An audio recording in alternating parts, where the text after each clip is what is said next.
The silence inside the grand hall was not empty. It was a heavy, suffocating thing that pressed against the ears and the mind. This place was far away from any sun, located in the deep void of the neutral zone. The room itself was a masterpiece of alien engineering. It floated in the dark space, held up by forces that humans did not fully understand. The walls were made of a material that looked like glass but was harder than diamond. Through these walls, one could see the pinpricks of distant stars, cold and indifferent. In the center of the vast floor stood a single figure. He was small compared to the empty space around him. His name was Mark. He was a human, the only one of his kind in the room. He wore a standard-issue flight suit. It was blue and gray, with the patches of the Earth delegation on the shoulders. The suit looked worn and tired. The fabric was creased, and there was a small stain on the sleeve from a coffee he had spilled hours ago. Next to the beings floating in the air above him, Mark looked like a relic from a primitive time. He did not wear a robe of woven light or a suit of living metal. He just wore cloth and boots. Above him, arranged in a perfect circle that hung from the high ceiling, were the members of the Galactic Council. They did not sit on chairs. They hovered in anti-gravity pods. There were 12 of them. They represented the oldest and most powerful races in the galaxy. To the left was a being made entirely of crystal, light pulsing slowly inside its geometric body. To the right was a creature of gas, contained within a complex field of magnetic energy. In the center, presiding over the meeting, was the head counselor. The head counselor was a towering entity. It looked somewhat like a tall, thin human made of polished silver metal, but its face was smooth. It had no eyes, no nose, and no mouth. It communicated through thoughts. It did not speak words that vibrated in the air. Instead, it sent messages directly into the brains of those present. For Mark, this felt like a cold ice pick sliding into his mind. He had to concentrate hard to keep his mental barriers up. "You stand before the council," the head counselor's voice echoed inside Mark's head. It was a voice that sounded like many people speaking at once, deep and monotone. "The debate regarding your species has concluded." Mark looked up at the silver face. He did not bow his head. He planted his feet firmly on the cold floor. His hands were hanging loosely by his sides, but his fists were clenched tight enough to turn his knuckles white.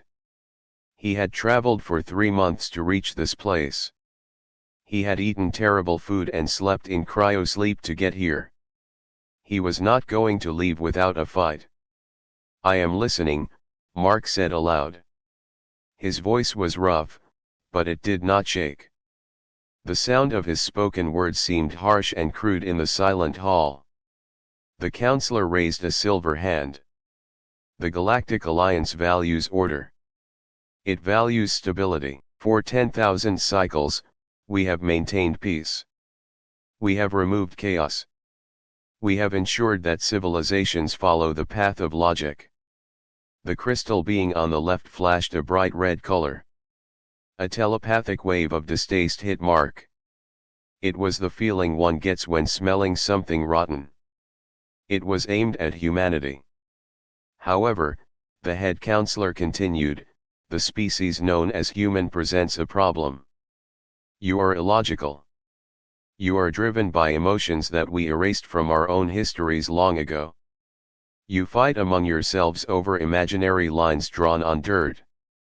You destroy your own ecosystems. You are volatile." Mark took a step forward. "We are young," he said. "We are learning.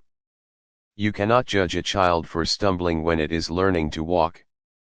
"We are not judging a child," the head counselor replied. The mental voice became colder. "We are judging a virus. Your presence in the galaxy introduces a variable that we cannot calculate. Your unpredictability is a threat to the stability of the alliance. Wherever humans go, conflict follows. Wherever you go, the order breaks down. Mark looked around the circle. The gas being swirled faster. The crystal being turned a darker shade of red. They were not interested in his excuses. They were not interested in the art humans created, or the music, or the acts of heroism.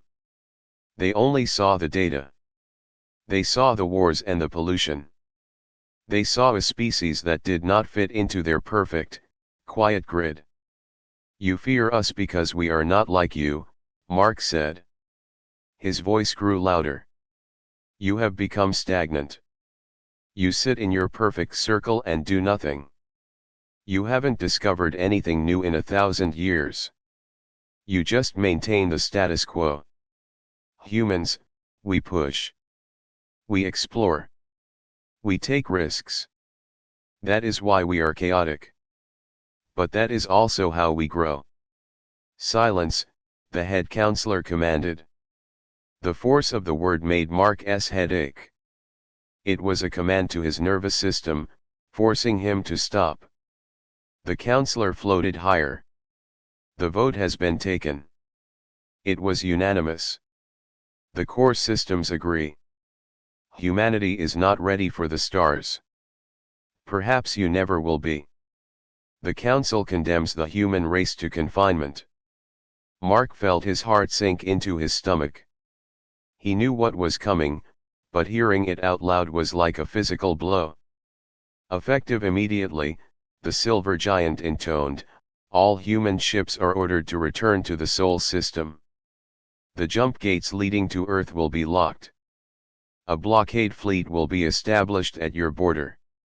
No human vessel will be permitted to leave. No human will be allowed to travel past the orbit of Pluto. You are grounded.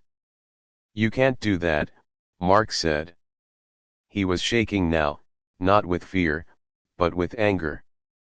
There are thousands of humans working on other worlds. Scientists. Doctors. Traders. You are tearing families apart. You are trapping us in a cage. It is a cage for your safety and ours, the head counselor said. Do not resist. If you attempt to force the blockade, the consequences will be severe. We do not wish to eradicate you, human. But we will erase you if you threaten the peace. Mark looked up at the glowing entities. They were so arrogant. They believed they knew everything. They believed that because they had old technology, they had the right to decide the fate of a younger race. They saw humans as dangerous animals. But Mark knew the truth. Humans were not dangerous because they were evil. They were dangerous because they refused to give up. They were dangerous because they could adapt to anything. The council saw chaos, but Mark saw life. He saw the fire that burned in every human soul. A fire that could not be extinguished by a cold decree. This is a mistake, Mark said, his voice low and dangerous. One day, you will need us. You will need the very chaos you despise so much. And when that day comes, you will remember that you pushed us away. The head counselor did not react. This session is ended. Security will escort you to the border. Two large shapes detached themselves from the shadows of the hall. They were the enforcers. They were massive robots, 8 feet tall, made of dull black metal. They had no faces, only sensor arrays that glowed with a faint blue light. They moved with a scary smoothness. They did not walk, they glided across the floor. Mark looked at the enforcers, then back at the council. I can find my own way out, he spat. The sentence is exile, the voice said in his mind. Compliance is mandatory. The two robots grabbed Mark by the arms. Their grip was like iron. It was not painful, but it was firm. It allowed for no struggle. They lifted him off his feet slightly and began to drag him toward the massive archway that led out of the hall. Mark's boots scuffed against the flawless floor as they pulled him away. He did not look down at the floor. He kept his eyes on the council. He looked at the silver giant, the crystal form, and the gas cloud. He tried to memorize their arrogance. He tried to memorize the cold light of the room. He wanted to remember this feeling. He wanted to remember the feeling of being powerless. Because he knew that he would never feel it again. As they passed through the archway, the heavy doors began to slide shut, cutting off the view of the silent chamber. The last thing Mark saw was the head counselor turning away, already losing interest in the human. The doors slammed shut with a sound like thunder, echoing in the long corridor outside. The corridor was empty and dark.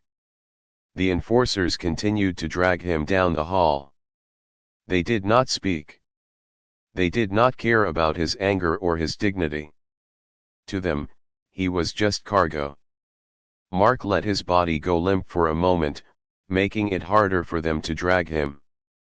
It was a small act of rebellion, but it was all he had right now. "You think you've won," Mark whispered to the empty air. "You think you've locked the door." But Mark knew something the council did not. He knew that humans were experts at breaking out of cages. From the moment they first crawled out of the mud, humans had fought against the odds. They had fought predators. They had fought diseases. They had fought the cold and the dark. They had fought each other. And every time they fell, they stood back up. The council had logic. They had order. They had millions of years of history. But they had forgotten what it meant to fight. The enforcers brought him to a small transport shuttle. It was a basic vessel, designed only for moving prisoners or low-level workers. They shoved him inside and strapped him into a seat. The metal restraints clicked into place over his wrists and ankles. The shuttle lifted off from the station. Through the small, reinforced window, Mark watched the council station shrink in the distance. It was a beautiful sphere of silver and white, glowing in the starlight. It looked perfect. It looked dead. The transport ship's computer voice came over the speakers. It was a flat, synthetic voice. "Destination, Sol System. Maximum warp. Do not attempt to tamper with restraints. Violation of protocol will result in immediate stun." Mark leaned his head back against the hard headrest. He closed his eyes, but the anger still burned behind his eyelids. He thought of Earth. He thought of the blue sky and the green oceans. He thought of the people there who had no idea that their future had just been stolen from them. He also thought of his friends. Ben and Anna. They were not on the station. They were out there, somewhere in the dark, on a ship that was not supposed to exist. The council didn't know about the Wayfarer. The council didn't know about the rogue humans who refused to accept the laws. A small smile touched Mark's lips. The council could condemn him. They could ground the earth. But they could not be everywhere. He took a deep breath. The air in the shuttle smelled recycled and stale. It smelled like defeat. But Mark didn't smell defeat. He smelled opportunity. "We will see who is grounded," he said softly to the darkness. The stars outside the window stretched into long lines of light as the shuttle jumped into hyperspace, leaving the council and their judgment behind. But Mark knew, with a certainty that frightened him a little, that this was not the end. It was just the beginning of the storm. The silence was over. The war for the stars had just begun. The transport ship rattled as it dropped out of hyperspace. For a human ship, the transition was usually smooth, a feeling like falling down a gentle hill. But this was a council enforcement vessel, built for function, not comfort. The metal walls groaned under the stress of gravity shifting. Mark sat in his seat, his hands still bound by the heavy metal restraints. He watched the view screen carefully. They were not at the Sol system, they were at a transfer station on the edge of the outer rim, a place where space junk and rogue asteroids floated like dust motes in a sunbeam. The pilot, a robot with a singular glowing eye, turned its head toward him. Delay in schedule, the mechanical voice buzzed. Refueling required. You will remain in the holding cell. Mark nodded slowly. He did not argue. He knew that every delay was a chance.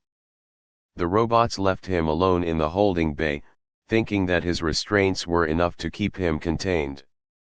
They underestimated human desperation. Mark had spent years as an engineer and a salvage operator before he became a diplomat. He knew how to take things apart. He slipped a small, flat piece of metal from the hem of his sleeve. It was a trick he had learned in his youth, a simple shim tool that was strictly forbidden on council stations. He inserted it into the lock of his wrist cuff. His hands were shaking slightly, not from fear, but from the adrenaline coursing through his veins. Click. The left cuff popped open. A moment later, the right one followed. He rubbed his wrists, feeling the blood return to his fingers. He stood up and moved to the door. It was locked, of course. But the air vent above his head was not.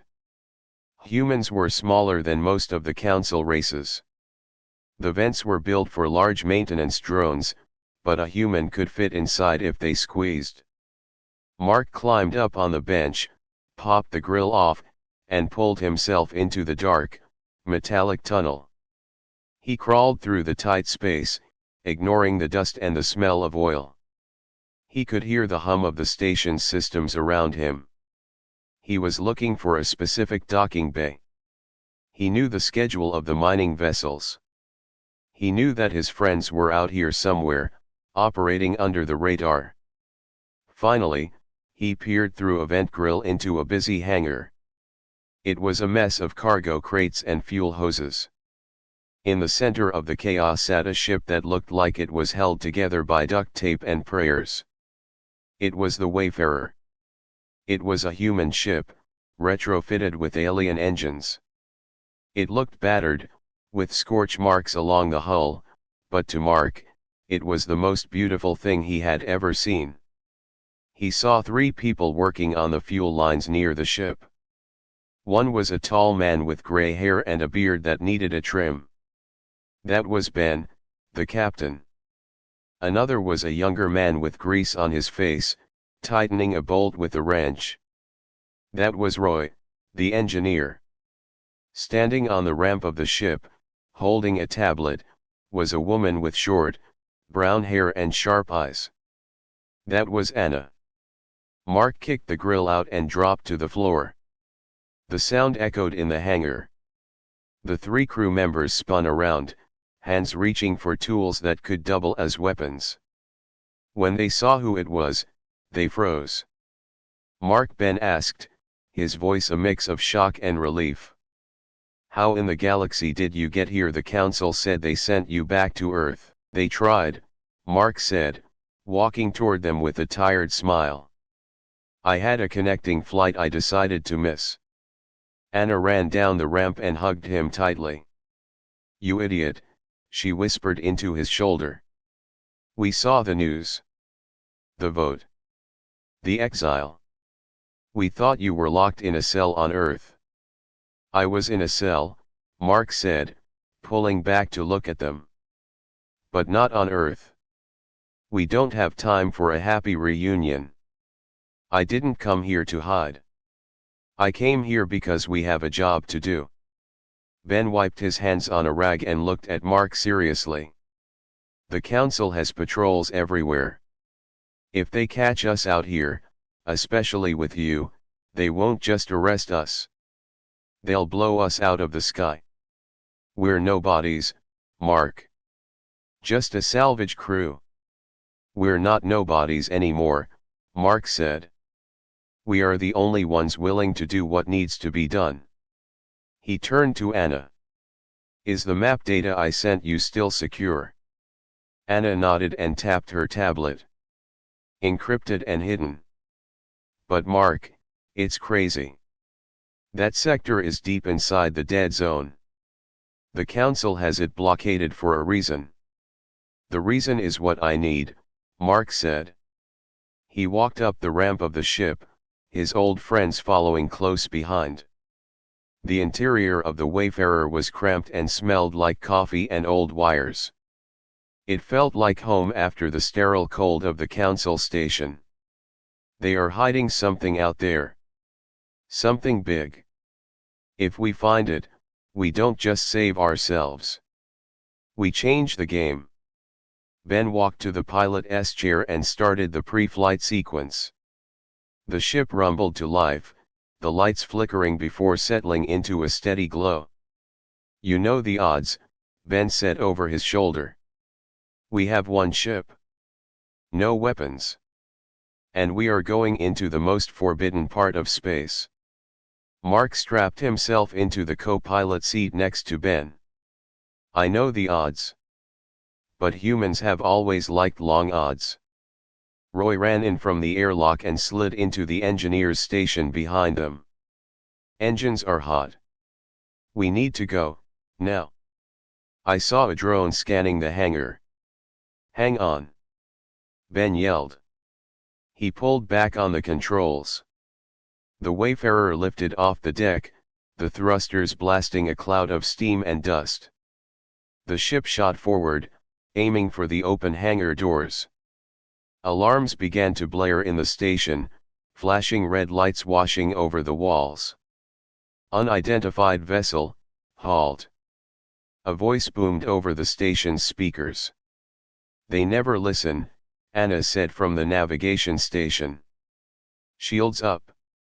I'm plotting a course for the dead zone. The ship accelerated, breaking free of the station's gravity well. They entered the dark void of space. Behind them, Mark could see the silver specks of Council interceptors launching in pursuit. We can't outrun them for long, Roy said, watching the engine temperature gauges climb. These old engines weren't meant for this kind of stress. We don't need to outrun them, Mark said, his eyes fixed on the star map in front of him. We just need to jump before they lock a tractor beam on us. Coordinates locked, Anna announced. Jumping in 3, 2, 1. With a flash of white light, the stars outside stretched into lines. The Wayfarer leaped into hyperspace, leaving the pursuit behind. The tension in the cabin relaxed slightly, but Mark knew the hard part was just beginning. Hours passed in the blue tunnel of hyperspace. The crew took turns resting, but Mark could not sleep. He kept thinking about the artifact. It was a legend among the scavengers, a rumor of a device found by the ancients, the ones who ruled the galaxy before the Council. The Council said it was dangerous. They said it was unstable. Mark hoped they were right. We're dropping out of hyperspace, Ben announced. The ship shuddered violently. The blue lines collapsed back into single points of light. Before them lay a field of floating rocks and dust. It was a dark, gloomy region of space. No stars shone brightly here, it was a graveyard of ancient worlds. Sensors are picking up interference, Roy said, frowning at his screens. This whole sector is magnetically charged. It's playing havoc with our sensors. Mark leaned forward. Look for a specific signature. A low-frequency hum. Not mechanical, but resonant. Anna typed commands into her console. I'm sweeping the frequencies. There, look at that. On the asteroid designated X9. On the main screen, a large, jagged asteroid floated in the darkness. It was gray and pockmarked, looking like any other rock in the belt. But as they zoomed in, a faint blue glow could be seen coming from a fissure on the surface. "That's it," Mark whispered. "That's the place." Ben guided the ship in closer. "The surface is rough. I don't see any flat places to land." "We don't need a landing pad," Mark said. "We need a drill." "Anna, scan for the entrance." "It looks like a cave," Anna said. "The energy is coming from deep inside." "I'm taking us in," Ben said. The Wayfarer descended slowly toward the asteroid. The ship groaned as the gravity of the rock pulled at them. Dust swirled on the view screen. Ben maneuvered the ship carefully, threading the needle through a cluster of sharp stalactites. Finally, the ship settled on a relatively flat ledge near the cave entrance. "Artificial gravity is fluctuating," Roy warned. "The readings from that cave are off the charts. The energy density, it's impossible." "Nothing is impossible," Mark said, standing up. "Let's go get it." The four of them met in the airlock. They put on their heavy space suits. These suits were bulky, painted white with the human flag on the shoulder. They were designed for mining, not combat. Mark checked his oxygen levels. Green. He checked his comms.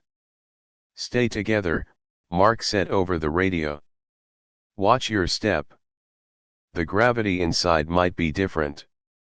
The airlock cycled, venting the air. The outer door opened, revealing the silent, gray landscape of the asteroid. Above them, the galaxy was a blurry smear of stars, dimmed by the nebula dust. They jumped down from the ship, their magnetic boots clanking heavily against the rock. The cave entrance yawned before them like an open mouth. It was dark, but the blue light pulsed from deep within, creating long, dancing shadows on the rock walls. "I don't like this place," Roy said, his breathing loud in the comms. "It feels like we're being watched." "It's just the energy field," Mark said. "Keep moving." They walked deeper into the cave. The tunnel sloped downward. The walls became smoother, as if something had melted the rock. The air in their suits grew warmer. The hum Mark had heard in his mind was getting louder now, vibrating in their bones. As they rounded a bend, the cave opened up into a massive cavern. It was so large that the Wayfarer could have fit inside it with room to spare. In the center of the cavern, suspended in mid-air by a field of shimmering light, was the artifact. It was a monolith. It was made of a black material that seemed to swallow the light. On its surface, glowing runes shifted and changed shape, flowing like liquid mercury. It was beautiful and terrifying. "My God," Anna breathed. "It's real." Mark walked toward it. The humming sound was deafening now, a physical pressure against his eardrums. He could feel the energy radiating from it. It wasn't just power. It was intent. "Careful," Ben said, raising his hand. "Don't touch it." Mark stopped a few feet away. He looked at the black stone. "The council called us chaotic," Mark said, mostly to himself. "They think we are a mistake. But this chose us." He reached out his hand, encased in the thick glove of the spacesuit. The runes on the monolith flared brighter. The blue light turned white. The ground beneath them shook. "Mark, get back!" Roy shouted. But Mark didn't move. He felt a pull, like a magnet dragging him forward. He took a slow, deliberate step closer. He remembered the council's cold faces. He remembered the order to exile his people. He remembered the feeling of helplessness. "Not today," Mark said. He pressed his gloved hand against the cold surface of the monolith. The moment Mark's glove touched the black surface of the monolith, the universe seemed to stop. The low humming sound that had filled the cavern vanished instantly, replaced by a silence so absolute that it rang in their ears. For a heartbeat, nothing happened. The glowing runes on the obelisk froze in place, their shifting patterns locking into rigid, complex geometric shapes. Mark stood with his hand pressed against the stone, his breath caught in his throat. Then, the release came. It started as a vibration in the floor of the cavern. The rocks beneath their magnetic boots began to tremble. Suddenly, a blinding pillar of white light erupted from the point of contact. It was not a harsh, burning light, but a pure, overwhelming energy that engulfed Mark completely. He was thrown backward, flying across the cavern as if struck by an invisible giant. "Mark!" Anna screamed over the radio. The shock wave expanded outward from the artifact. It hit the other 3 crew members like a physical wall. Ben, Anna, and Roy were lifted off their feet and tossed against the rocky walls of the cavern. Their magnetic boots struggled to hold on, grinding against the stone as the gravity in the room fluctuated wildly. Equipment cases flew through the air, spinning out of control. The light pulsed again, rippling through the air like a sonic boom. The light was not just white, it was every color imaginable, shifting and swirling so fast that the human eye could barely track it. The runes on the obelisk began to spin, spinning faster and faster until they looked like a blur of fire. The air in the cavern crackled with static electricity, making their hair stand up inside their helmets and filling the radios with loud static. Mark hit the ground hard. He slid across the dusty floor, his suit scraping against the rock. He came to a stop near the wall, gasping for air. His vision swam, filled with spots of light. He tried to move, but his body felt heavy, like he was made of lead. The white light began to shrink, pulling back into the monolith. The violent shaking of the ground slowed down and then stopped. The gravity returned to normal. The silence returned, but it was different now. It felt heavy with power. Ben was the first to recover. He shook his head to clear the dizziness and pushed himself up from the ground. "Report!" he shouted into his radio. "Is everyone alive?" "Roy is okay," came the engineer's voice, sounding shaky. "I think my suit is cracked, though. Oxygen levels are dropping." "I'm fine," Anna said, scrambling to her feet. She looked toward the center of the room. "Ben, look." Ben turned his head. The obelisk was no longer black. It was now a deep, translucent blue, like a block of solid ice with a fire burning inside it. The runes were gone, replaced by a steady, rhythmic pulse of light that matched the beat of a heart. And then, Mark stood up. He should not have been able to get up so quickly. He had been thrown 20 feet. He should have been broken or at least badly bruised. But he stood up slowly, smoothly. He did not check his suit for damage. He did not look at his friends. He just stared at the artifact. "Mark, are you hurt?" Ben asked, starting to walk toward him. Mark didn't answer. He raised his hand and looked at it. The heavy material of the glove was gone. It had disintegrated into dust. His bare hand was glowing. The same blue light that filled the obelisk was running through his veins, visible just under the skin. "I'm not hurt," Mark said. His voice did not come over the radio speakers. It was vibrating directly in their minds, just like the council members spoke. But his voice didn't feel cold. It felt warm and loud. Anna stepped back, fear in her eyes. "Mark, what happened to the radio? I can hear you in my head." Mark turned to look at them. His eyes were glowing with a soft, intense blue light. He looked calm, but there was something different about his posture. He stood taller. He looked stronger. The artifact didn't just touch me, Mark said, his mental voice echoing in the cavern. It woke up. It's been sleeping here for 1,000,000 years, waiting. Waiting for what? Roy asked, clutching his arm where a piece of rock had hit him. Waiting for someone who could understand it, Mark replied. He walked back toward the center of the room. As he moved, the rocks on the floor moved out of his way, pushed by an invisible force.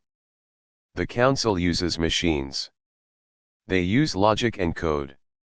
This thing, it's not a machine. It's a key. But it doesn't fit into a lock. It fits into a mind. Ben reached out and grabbed Mark's shoulder as he got close. Mark, listen to me. You have to focus. The Council will have felt that energy pulse. They are probably already on their way. Mark looked at Ben's hand on his shoulder. He smiled gently. I know, Ben. I can feel them. I can feel the sensors on their ships sweeping the sector. I can feel the radio waves traveling through space.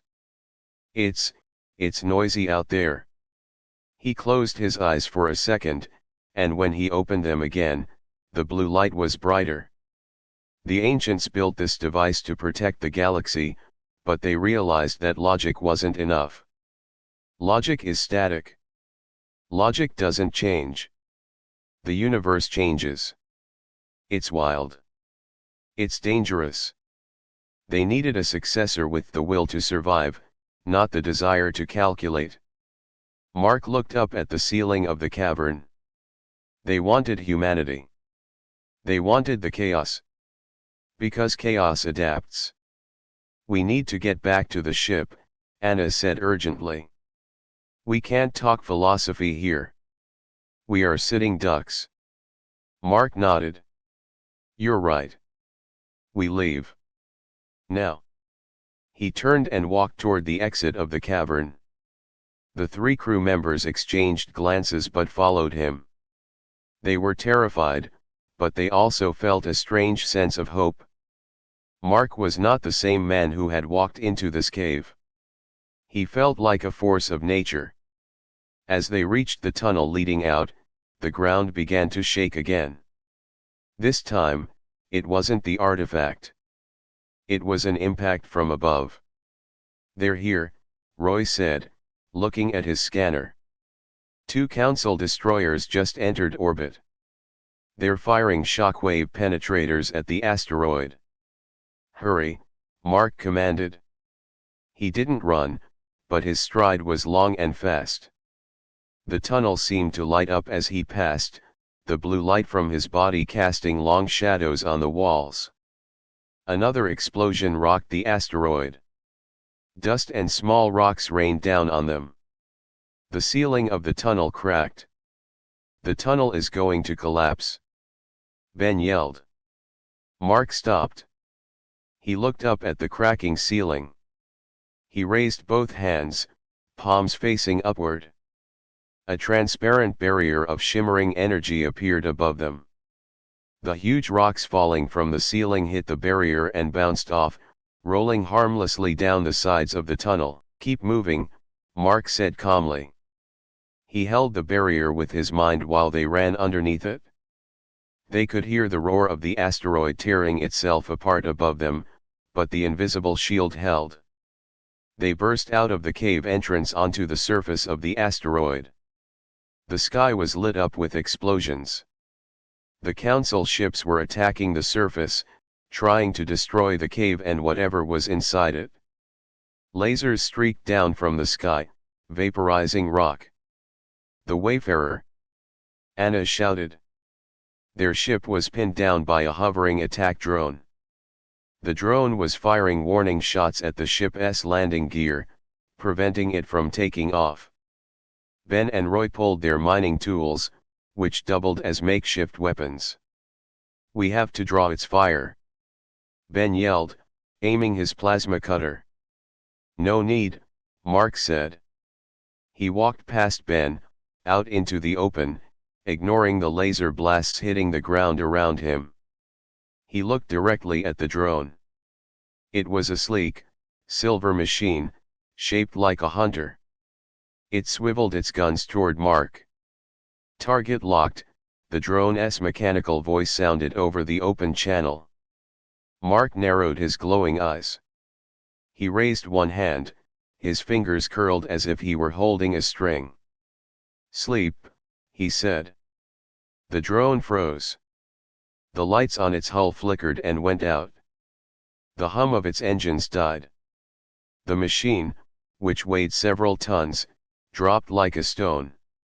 It crashed into the dust 20 yards away, a twisted heap of metal. Ben, Anna, and Roy stood frozen, staring at Mark, then at the destroyed drone, then back at Mark. How did you do that? Roy stammered. That's a military-grade security drone. It has shielding. It has shielding against energy and matter, Mark said, lowering his hand. It doesn't have shielding against me. I control the energy now. I told the electrons in its circuits to stop moving. He turned toward the wayfarer. Get on board. We are leaving. They didn't argue. They ran up the ramp of the ship. Ben jumped into the pilot's seat, his hands shaking slightly as he initiated the launch sequence. Strap in. He yelled. This is going to be rough. Mark sat in the co-pilot's seat again. He didn't strap himself in. He just placed his hands on the console. The ship's engines roared to life, but they sounded different. They sounded smoother, more powerful. We have 2 destroyers blocking our exit path, Anna warned. They are charging their main batteries. I see them, Mark said. He closed his eyes. He felt the ship around him. He felt the metal hull, the fuel lines, the gravity drive. He extended his mind outward, touching the fabric of space around the asteroid. The Council ships were large and heavy, anchored by their own mass and their rigid understanding of physics. Mark smiled. Physics, he whispered. It's more like guidelines anyway. Fire in 3. Ben shouted, gripping the controls. Now, Mark said. He didn't push a button. He pushed the space in front of them. He visualized a tunnel, a straight line through the warped gravity of the asteroid belt. He willed it to exist. The wayfarer didn't just fly forward, it vanished. It jumped instantly, skipping the distance between the asteroid and open space. The laser fire from the destroyers passed through empty space, hitting nothing but dust. The ship materialized 10,000 miles away, clear of the asteroid belt. The stars stretched out before them, calm and serene. Behind them, on the view screen, the destroyers were tiny specks. Where are we? Ben asked, looking at the navigation sensors which were showing nothing but static. We are free, Mark said. He leaned back in his chair, the blue light in his eyes dimming slightly but not going away. And now, we have work to do. He looked at his friends. They were looking at him with a mixture of awe and fear. He knew they were scared of him. He was scared of himself, a little bit. But the power inside him felt good. It felt right. It felt like a weapon that had been forged just for him. The Council condemned us, Mark, Anna said softly from the back. They won't stop just because we escaped one fight. Mark turned his chair to face her. I know. They will come after us with everything they have. But they made a mistake, Anna. They thought humanity was weak because we fight each other.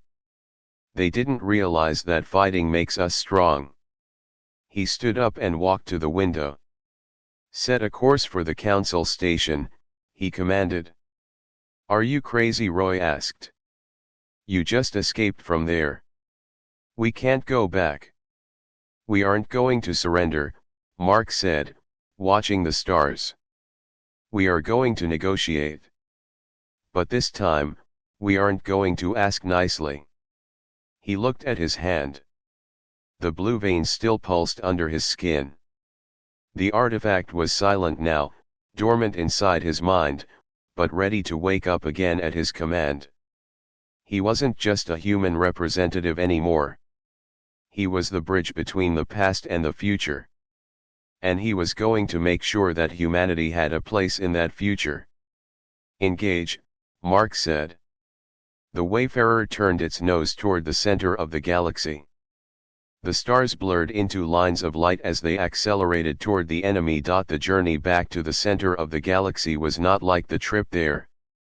Before, the Wayfarer had hidden in the dark spaces between stars, running with lights off and engines low to avoid detection. Now, the small ship moved differently. It did not sneak. It cut through the void like a hot knife through butter. The blue light that surrounded Mark seemed to have soaked into the ship's metal hull, making the engines hum with a power they were not originally built to handle. Ben sat in the pilot's chair, gripping the controls so hard his knuckles were white. He watched the screens nervously. "The sensors are going crazy," he said. "We are moving faster than the engines should allow. And the fuel consumption, it's dropping. We shouldn't have enough fuel to get to the core, but the tanks are actually getting fuller." Mark stood behind him, looking out the main viewport. His eyes were still glowing softly, a faint blue light in the dim cabin. "The ship is feeding off the background energy," Mark said calmly. "The artifact is teaching it how to be more efficient. Just focus on flying, Ben." Flying, however, was becoming difficult. They were approaching the core systems, the most heavily guarded region of space. The Council protected their home with thousands of automated drones and heavy warships. "I have a visual on the blockade," Anna announced from the navigation station. Her voice was tight. "Mark, it's a wall. There are 50 dreadnoughts forming a perimeter around the Council station. They aren't letting anything in or out." On the screen, the view was terrifying. The Council station was a massive sphere of silver and light, floating in the center of a star cluster. Surrounding it was a ring of huge ships, each one the size of a city. They were the pride of the Galactic Navy. They had shields that could withstand supernovas and guns that could melt planets. "They saw us," Roy said, his voice cracking. "Signal incoming. It's a warning. They are saying to power down and prepare to be boarded." Mark narrowed his eyes. "Power down? No.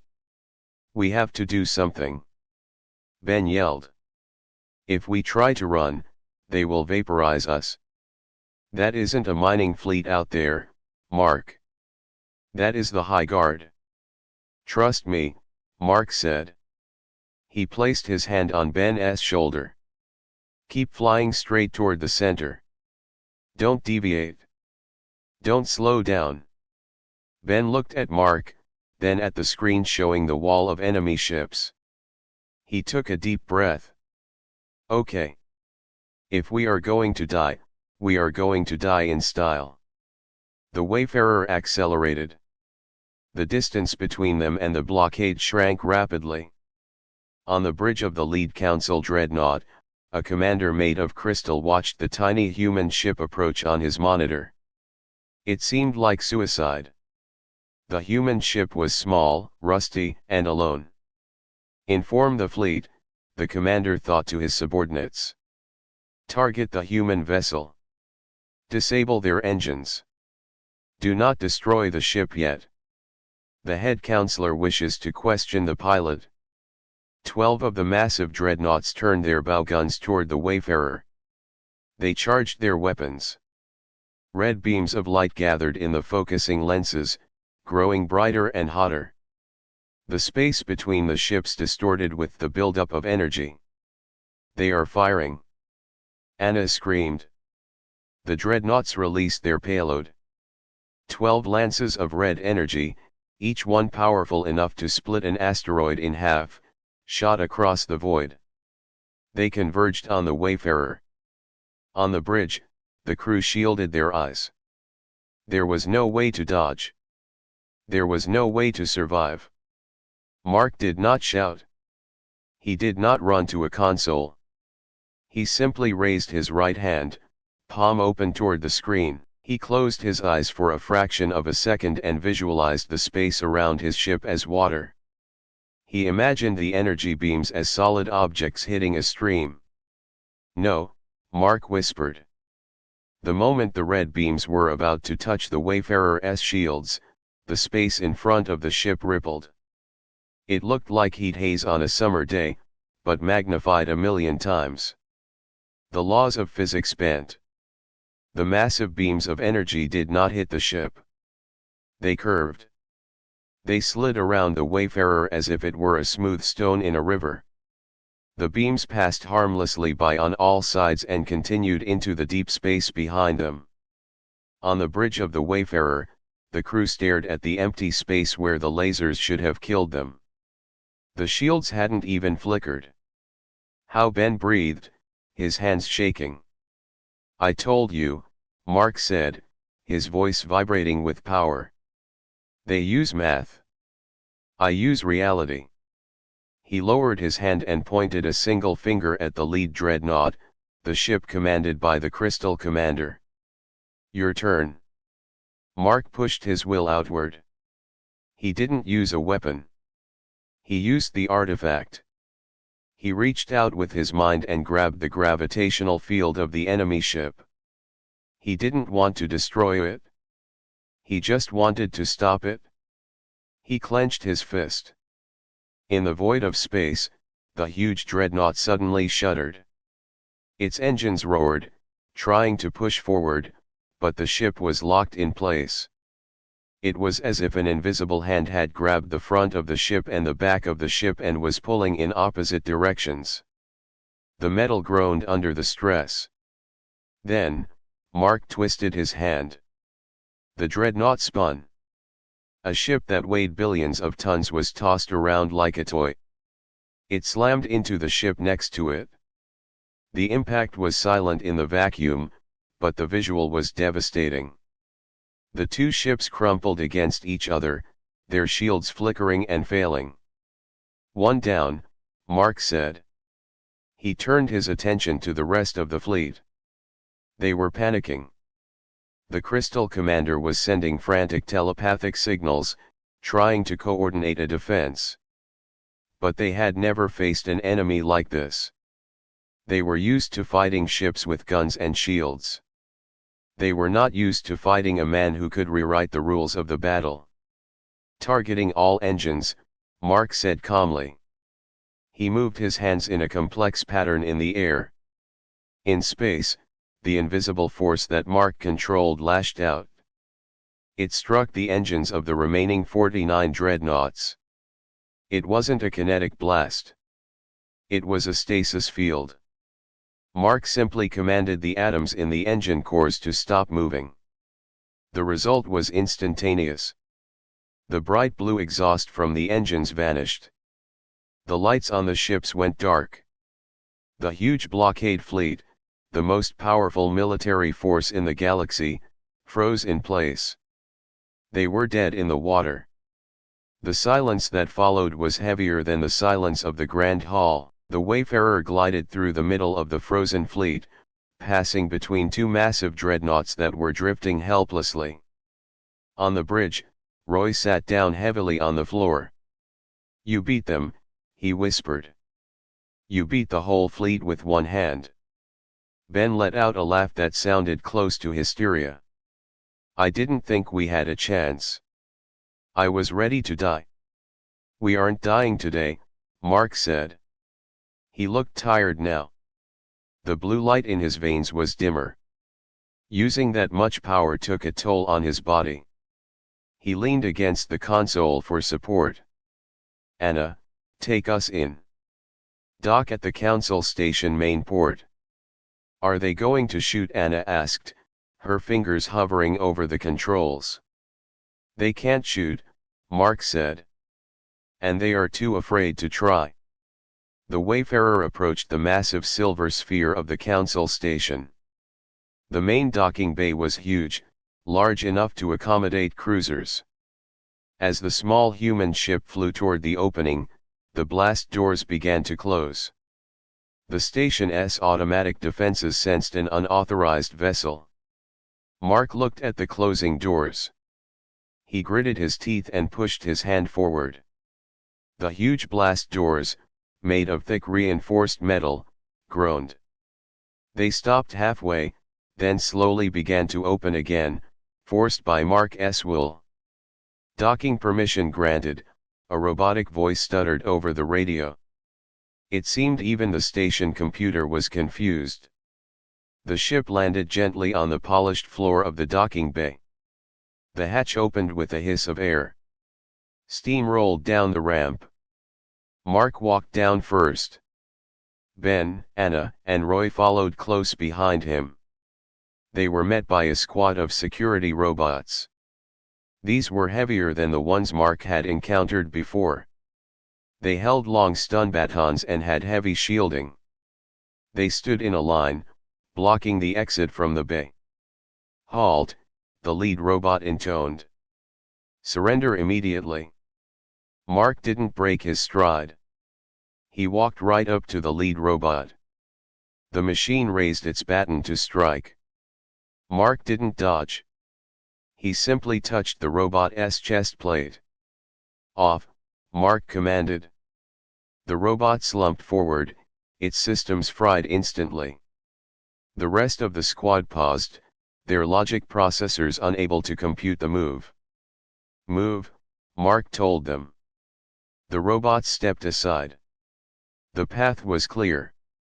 They walked through the corridors of the station. These halls were usually busy with diplomats from 100 worlds. Now, they were empty. The alien inhabitants had hidden in their quarters. They could feel the disturbance in the force, the raw power radiating from the human walking down the hall. They reached the massive double doors of the Grand Hall. The same doors Mark had been dragged out of weeks ago. 2 council guards, tall beings in golden armor, stood at the entrance. They held spears of pure light. The council is in session, one guard said. You may not enter. Mark looked at the spear. He looked at the guard. I am the session, Mark said. He waved his hand. The golden armor of the guard suddenly became incredibly heavy, as heavy as a neutron star. The guards fell to their knees, unable to lift the weight of their own armor. They crashed to the floor, unable to move. Mark pushed the doors open. They swung inward silently. The Grand Hall was just as Mark remembered it. The council members floated in their circle above the floor. The head counselor was in the center. They were in the middle of a debate about the human anomaly in their defense grid. When the doors opened, all eyes turned to the entrance. The silence that fell over the room was absolute. Mark walked into the center of the room. His friends stood by the door, watching his back. Mark looked tired, his flight suit was dirty, and he looked small compared to the floating giants. But the blue light in his eyes made him look like a giant. The head counselor floated down slightly. You returned, the voice boomed in Mark's head. And you have attacked our fleet. This is an act of war. You have sealed the doom of your planet. Mark shook his head. No, he said aloud. His voice echoed in the vast chamber. I didn't attack. I demonstrated. You condemned us for being chaotic. You said we were dangerous because we didn't follow your rules.